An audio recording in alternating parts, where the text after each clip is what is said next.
नमस्कार। वैदिक गर्भ संस्कार में आपका स्वागत है। हर साल कार्तिक मास के कृष्ण पक्ष की चतुर्थी के दिन महिलाएं अपने पति की लंबी आयु के लिए करवा चौथ का व्रत रखती है।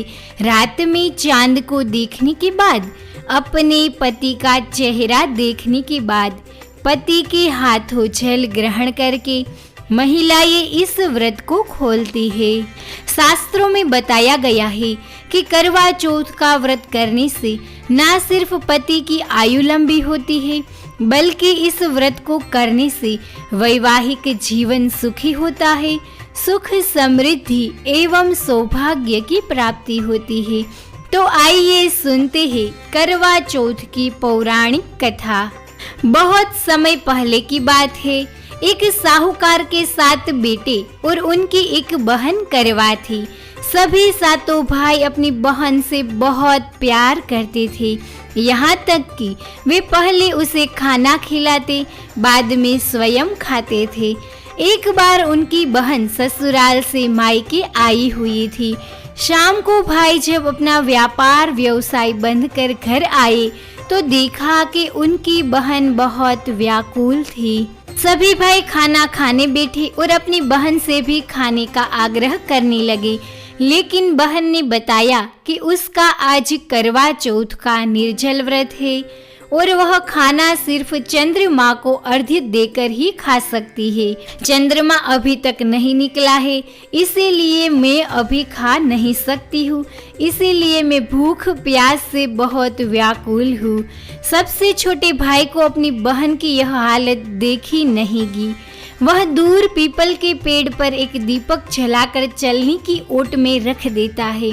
दूर से देखने पर वह ऐसा प्रतीत होता है कि जैसे चतुर्थी का चांद उदित हो रहा है। इसके बाद भाई अपनी बहन को बताता है कि बहना, चांद निकल आया है, तुम उसे अर्घ्य देने के बाद भोजन कर सकती हो। बहन बहुत खुश होती है।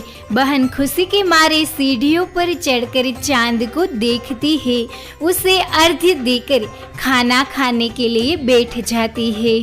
वह पहला टुकड़ा मुंह में डालती है तो उसे छींक आ जाती है, दूसरा टुकड़ा डालती है तो उसमें बाल निकल आता है, और जैसे ही तीसरा टुकड़ा मुंह में डालने की कोशिश करती है तो उसके पति की मृत्यु का समाचार उसे मिलता है। वह बौखला जाती है, घबरा जाती है। उसकी भाभी उसे सच्चाई से अवगत कराती है कि उसके साथ ऐसा क्यों हुआ। करवा चौथ का व्रत गलत तरीके से टूटने के कारण देवता उससे नाराज हो गए हैं और उन्होंने ऐसा किया है। सच्चाई जानने के बाद करवा निश्चय करती है कि वह अपने पति का अंतिम संस्कार नहीं होने देगी और अपने सतीत्व से उन्हें पुनर्जीवन दिलाकर ही रहेगी।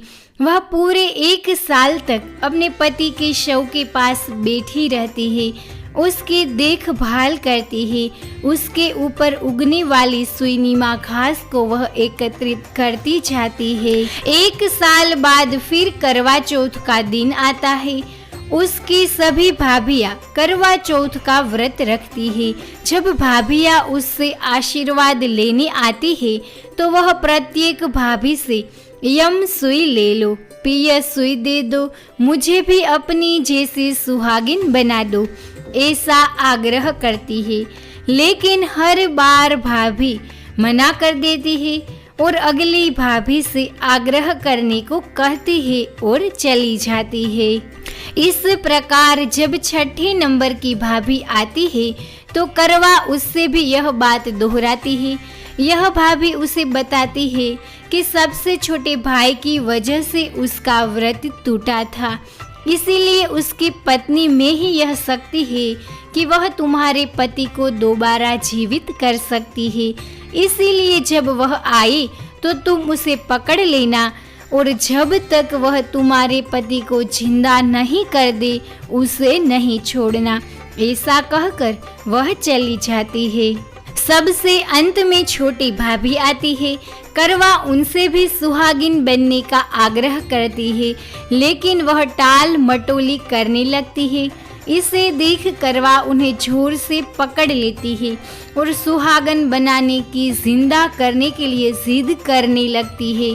भाभी उससे छुड़ाने के लिए नोचती है, खसोटती है, लेकिन करवा उसे छोड़ती नहीं है। अंत में उसकी तपस्या को देख भाभी पसीज जाती है और अपनी छोटी उंगली को चीरकर उसमें से अमृत उसके पति के मुंह में डाल देती है। करवा का पति तुरंत श्री गणेश करता हुआ उठ बैठता है। इस प्रकार प्रभु कृपा से उसकी छोटी भाभी के माध्यम से करवा को अपना सुहाग वापस मिल जाता है। हे श्री गणेश, हे माँ गौरी, जिस प्रकार करवा को चिर सुहागन का वरदान आपसे मिला है, वैसा ही सब सुहागनी को मिले। सभी सुहागन का जीवन सुखमय व्यतीत हो, वो अपने पति के साथ अच्छी तरीके से रहे, वो अपने पति के साथ प्यार से रहे और सदैव के लिए अखंड सौभाग्यवती का वरदान प्राप्त करे। हे माँ गौरी, सभी सुहागनों का यह व्रत सफल हो पाए, उसकी पति की आयु लंबी हो और उसका जीवन अच्छी तरीके से उसके पति के साथ वह व्यतीत करे और वह सदैव के लिए अखंड सौभाग्यवती रहे। ऐसा वरदान सभी सुहागन को देना माँ। जय माँ गौरी, जय श्री गणेश।